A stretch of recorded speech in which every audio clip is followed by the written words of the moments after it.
Sa Impel Down ay nais ni Blackbeard na gawing crew ang pinakamalalakas na nakakulong doon pero hindi niya pinansin ang isa pang halimaw na si Bullet. Ngunit tinulungan ni Buena Feste si Bullet kaya magkasabwat sila sa gagawing pakulo nito na pinakamalaking festival para sa mga pirata. Nabalitaan ng Straw Hat Pirates ang tungkol sa festival kaya excited na silang magtungo dito lalo pa at magkakaroon ng treasure hunting event. Kaya naman napakaraming mga pirata mula sa buong mundo ang dumalo sa nasabing kasiyahan sa isang isla. Nang makarating ang balitang dumalo ang Straw Hat ay tuwang-tuwa si Mr. Festa. Nagsimula ang Pirate Festival na ikinatuwa ng napakaraming tao. Sinabi ng host na si Donald na pwede nilang gawin ang kahit na ano basta walang magsusumbong sa Navy. At ang special guest na si Anne ay merong devil fruit na nakakagawa ng visual illusion ng anumang mahawakan nito. At dito rin nila ginanap ang festival dahil dito daw itinago ni Roger ang isa sa kayamanan nito. Sabay-sabay na nagtungo ang mga pirata na kasali sa treasure hunt. Nandito rin sila Buggy the Genius Jester na hinahanap naman si Lo. Hanggang sa makita siya ng clown ngunit nag-teleport si Lo patungo sa Straw Hat Ship. Nagpanggap naman sila Tashigi at Smoker ng mga pirata para mag-imbestiga dahil pinaghihinalaan nilang nandito rin si Douglas Bullet na isa sa crew noon ni Gold Roger. Biglang nagkaroon ng malaking whirlpool sa gitna ng stadium at saka nagkaroon ng knocked up stream tapos nagkaroon din ng napakalaking mga bula. Saka lumabas mula sa gitna ang isang isla na nanatili sa itaas nito. Naghanda ang Straw Hat na umakyat subalit napakarami ring malalakas at may ibubugang mga pirata mula sa worst generation ang magiging kakumpetensya nila. Subalit ginamit ni Frankie ang Emperor Penguin form ng Sonic, saka paparating si Buggy ngunit naiwan ito dahil sa coup de burst, na siyang dahilan kaya mabilis na nakaakyat ang ating mga bida. Samantala nagtungo naman si Festa sa pinagtataguan ng kasabwat niya na si Bullet. Dahil sa coup de burst ay nangunguna na ang Straw Hat Pirates. Nang makita nila si Trafalgar sa loob ng kanilang barko, at sinabi nitong balak ni Festa na ipahamak ang lahat ng nandoon. Dahil dito ay sumama kay Lo ang ilang kasapi ng Straw Hat sakay ng submarine saka ginamit ni Robin ang ability upang hindi sila mapinsala sa pagbagsak. Samantala sila Luffy ay nag-full speed pa patungo sa isla sa itaas. Ngunit ang Sunny ang naunang makapasok sa loob ng bulat at nakita kaagad nila kung nasaan ang napakaraming kayamanan subalit dumating na rin ang napakaraming kalaban kaya nagmadali na sila. Nang dumating bigla si Killer na kanang kamay ni Kid at kinalaban ito ni Zoro. Tapos si Luffy ay napatalsik naman ni Scratchman Apo, subalit nilagpasan sila ni Kid, kaso pinigilan naman siya ni X-Drake. Kaya kumuha siya ng mga bakal upang suntukin ang kanyang katunggali, subalit pareho silang sinuntok ni Luffy ng malaking kamao. Dumating din si Bege na pinalabas ang maraming tauhan mula sa katawan, ngunit ginawang mga bata at matatanda ni Jewelry Bonnie ang mga ito. Saka umatake na rin si Usopp ng Impact Wolf, si Nami ay gumamit ng Thunderbolt, at si Frankie ay ginamit ang Radical Beam nito. Samantala ang captain nila ay sumuntok na naman ng malaking kamao, subalit pinatalsik naman siya ni Uroge. Dahil dito ay si Buggy ang unang nakaakyat sa itaas. Kasalukuyan naman nag-iimbestiga sila Sanji sa underground. At nakita nilang may camera, tapos umutot pa si Brook ng napakabaho. Nakinig din sila ni Robin sa usapan nila Buena Feste kaya nalaman na tatawag pala sila ng Buster Call. Dahil dito ay nagmadali na sila, ngunit nakasalubong naman doon si Smoker na pinigilan ni Brook. At nais magpaiwan ni Sanji upang masabi na nila kay Luffy ang sitwasyon pero nahuli naman sila ng usok, subalit iniligtas sila ng Cook saka tumakas sila Lo at Robin, tapos patuloy silang naglaban. Sa labas ay patuloy rin ang bakbakan ng mga pirata para sa kayamanan ni Roger subalit nakuha na ito ni Buggy. Ngunit agad itong sinuntok ng ating bida kaso hindi niya pa rin nabitiwan ang kayamanan at nang tignan ay nagulat siya sa laman. Nang biglang magkaroon ng mga pagsabog hanggang sa tuluyang sumabog ng malakas ang isla sa itaas kaya nahulog ang lahat ng nandoon dahil kasama pala ito sa plano ni Festa. Sa kabila nito ay nakaligtas naman ang mga pirata at nakuha pa ni Usopp ang baol ni Roger na ikinagulat niya rin ang nilalaman. Subalit mas nagulat ang lahat sa kanilang nasaksihan dahil hawak si Usopp ng isang kinatatakutang crew ni Roger na si Douglas Bullet. Agad na sumugod si Luffy para iligtas ito ngunit nasapok siya. Giit ni Buggy na halos kasing lakas daw ni Dark King Rayleigh si Bullet kaya napakamapanganib nito. Tapos napansin pa ng host na paparating ang napakaraming Navy ship kaya nagkagulo ang mga tao na ikinatuwa ni Festa. Nagpalabas si Bullet ng napakatinding Conqueror's Haki na nagpatulog sa maraming pirata ngunit nilabanan ito ni Luffy ng Haki. Giit naman ni Nami na aalis na sila kapag dumating ang mga kasama. Dumating din doon sila Barto na nag-offer ng tulong. Samantala nakasalubong naman nila Lo at Robin si Crocodile. Kaya nalaman nila sa ex-warlord na nandoon pala si Bullet. Tapos nais din itong makipagkampi sa kanila. Patuloy naman ang labanan nila Sanji at Smoker. Nang may tumawag sa kanila at nag-report tungkol sa mga nangyayari sa labas. Giit ni Buggy na kailangan na nilang tumakas dahil wala daw makakatalo kay Bullet. Sa pagsuntok ni Douglas ay napabaon niya sa lupa si Luffy, saka pinagsabay-sabay ang lahat ng malalakas na pirata na parang wala lang sa kanya. Sumugod din si Bonnie ngunit binalibag lang siya. Saka sabay na sumuntok ng malalaking kamao sila Luffy at Kid kaya silang dalawa ang nagkatamaan. Si Beijing ay umatake ng mga cannonball ngunit sumugod ito at winasak siya. Nagpatuloy pa ang pagtutulungan ng lahat nang muling sumuntok si Kid ng malaking kamay, saka gumamit ng Red Hawk ang bida na nagpatalsik dito. Subalit hindi pa rin nasaktan si Bullet na kaagad siyang sinuntok sa tiyan. Samantala ang Navy ay nagpapaputok na rin ng cannon. Kaya wawasakin sana ni Zoro ang mga ito pero pinigilan siya ni Fujitora. Tapos nandoon din sila Sentomaru. Tapos dumating ang Foxy Pirates na nakiusap na iligtas sila ng Straw Hat. Nakita na rin nila Chopper si Robin. Ngunit nawawala si Lo kaya kinwento ng dalaga ang nangyari. Samantala sa labas ay kinawawa ni Bullet ang Wars Generation Pirates nang biglang mag-gear fort si Luffy at sinuntok ito gamit ang Jet Culverin. Sa kanya ito pinagsusuntok sa katawan ng napakabilis, subalit na natiling nakatayo at siya pa ang sinikmuraan at pinagsusuntok nito. Gayunpaman ay muli na namang umatake si Luffy ng King Cobra, ngunit sinabayan siya ni Bullet kaya nagkatamaan sila sa mukha at parehong tumalsik. Natutuwa naman si Morgan na kausap ni Feste dahil magkakaroon siya ng magandang topic sa dyaryo. Ginamit na rin ni Frankie ang kanyang General Frankie na nakipagsuntukan sa pasifista. At dumating ang mga marine kaya kinalaban ito ng mga pirata. Samantala si Zoro ay abala kay Isho. At sila Barto at Cavendish ay pinagtutulungan ng mga marine. Lalaban din sana sila Foxy ngunit tinalo sila agad ni Bastille.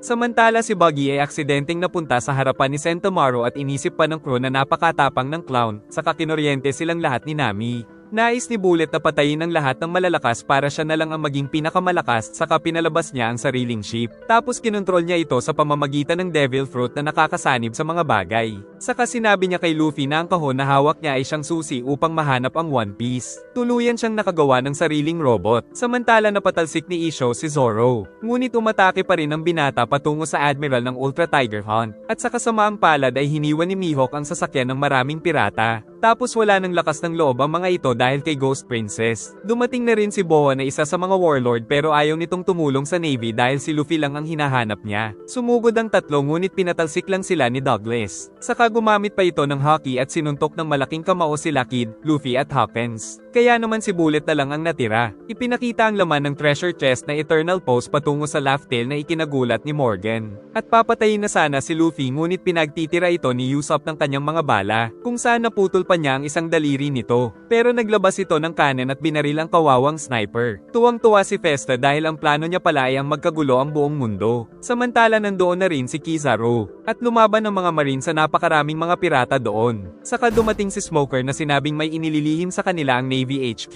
Tapos inatake nito ang mga pirata at nakita si Buggy. Pero dahil isang warlord ito ay hindi nila inatake. Wala namang nagawa ang clown kundi sabihin ang laman ng treasure chest na isang Eternal Post patungo sa Laugh Tale. Naglalaban pa rin sila Zoro at Fujitora, ngunit nagpabagsak ng malaking bulalakaw ang Admiral na ikinatakot ng lahat. Subalit matapang na sumugod si Zoro gamit ang teknik upang mahiwa ito sa gitna, subalit mapipinsala pa rin sila nito. Mabuti na lang ay nahiwa ito sa mga cube dahil dumating pala si Mihawk, kaso balak niya nang umalis dahil tapos na daw ang kanyang trabaho.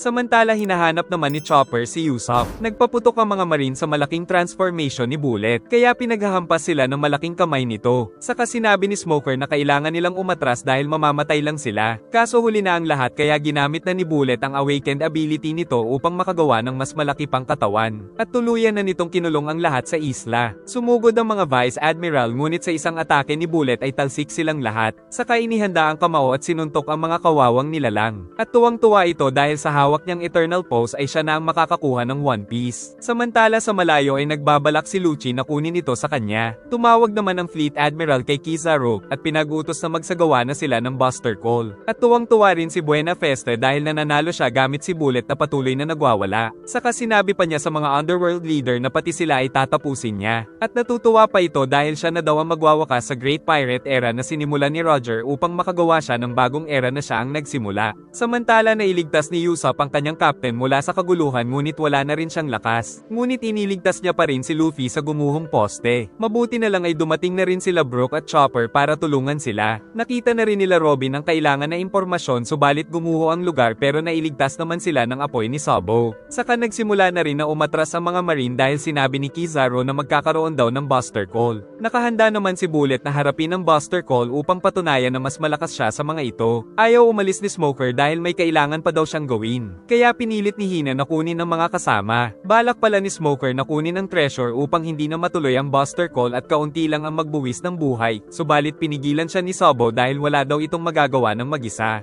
Samantala ang Barto Club ay naka-standby lang kung sakaling kailanganin sila.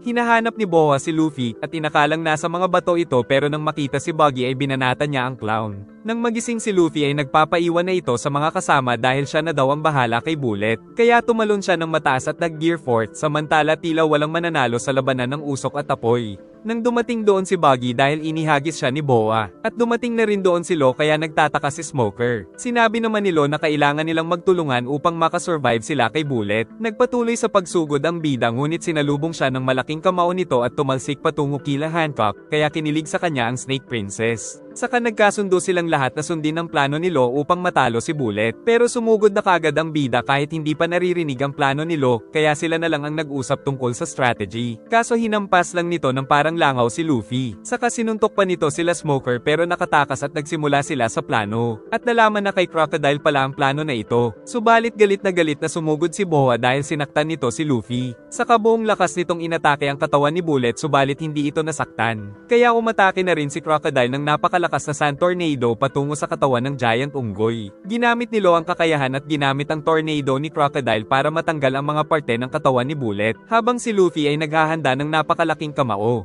Sumugod na rin sila Smoker at Sabo na nagpakawala ng malalakas na atake gamit ang mga kakayahan na magkasabay tumama kaya tuluyang natanggal ang isang kamay ng Giant. Nang magising ang clown ay napatakbo na lang ito dahil sa nahuhulog na malaking kamay ngunit umatake pa rin siya kaso walang kwenta, subalit nahiwa ito dahil pala kay Lucci at inakala ni Buggy na siya ang may gawa nito. Nabahala naman si Festus sa kanyang nakikita, ngunit kahit isang kamay na lang ay inatake pa rin sila nito. Naisip ni Lo na pumalpak sila pero nais ni Sabo na ulitin nila ang mga pag-atake. Saka nakita nila ang mas pinapalaki pang kamay ng bida. Muli na namang sumugod ang apat na nagkaroon ng pansamantalang alyansa. Tapos tineliport sila ni Lo upang maatake nila ng sabay-sabay ang kahinaan nito na tuluyang sumabog. Dahil dito ay natumba na ang giant na katawan ni Bullet ngunit pinatalsik pa rin sila ng hangin nito. Samantala ang bida ay nakahanda na sa pag-atake ng pinakamalaking kamao ngunit sasabayan din siya ng pinakamalakas na suntok ni Bullet. Kaya naman tuluyan nang nagtama ang kanilang mga kamao at nagpatuloy sila sa pagtulak hanggang sa masira ang kamao ni Bullet at umabot ang malaking kamao ng ating bida sa mukha nito na sumabog. Ngunit meron pa rin itong malaking robot kaya aatakihin na nito si Luffy nang biglang pulaputan siya ng mga halaman ni Usopp na tuluyang tinapos ang robot. Dahil dito ay nagunahan sila Crocodile at Lucci sa Eternal Pose pero pinigilan sila nila Sanji at Zoro. Nagalit si Bullet kaya gumamit ito ng haki ngunit hindi natatakot si Luffy na makipagsabayan ng kamao. Nagbalagbagan sa ere ang dalawa at napatalsik si Luffy sa kabinalot ni Bullet ng haki ang katawan. Tapos nagsabayan ng dalawa ng napakamapaminsalang mabibilis na mga suntok sa abot ng kanilang makakaya hanggang sa tamaan si Luffy sa mukha. At naalala ni Bullet ang kanyang captain na hindi niya matalo sa labanan, saka tinamaan din siya ni Luffy sa mukha at tuluyang pinagsusuntok ng ating bida hanggang sa tuluyan niya na itong tinapos at bumagsak ng malakas sa lupa. Pagkatapos ay sumingaw na rin siya ngunit pinuntahan ni Boa kaya pinakita ng bida ang kayamanan ni Roger. Dahil dito ay nabigo si Festus sa kanyang mga plano. Nakita ni Luffy na isang Eternal Pose patungo sa Laugh Tale ang laman nito. Ngunit dumating sila Lucci at Crocodile kaya binasag ito ni Luffy sa kanilang harapan. Dahil mas gusto daw ng bida na paghirapan ng paghahanap sa One Piece. Saka iniligtas sila ni Lo gamit ang ability nito. Subalit nanganganib pa rin sila sa Buster Colt samantala nandun na pala si Sabo na ginawa siyang inihaw na pangit gamit ang Fire Fist at nagsimula na rin na magpaulan ng mga cannonballs ang Navy. Kaya papaalis na doon ang Worst Generation Pirate subalit napakarami ng Navy ship. Tapos sumugod pa sa kanila si Kizaru nang bigla itong atakihin ni Sabo. Sa barko ng Revolutionary Army ay nakita ng bida si Sabo na tila kasama si Ace saka gumawa din pala ito ng daanan upang ligtas silang lahat na makatakas mula sa Navy.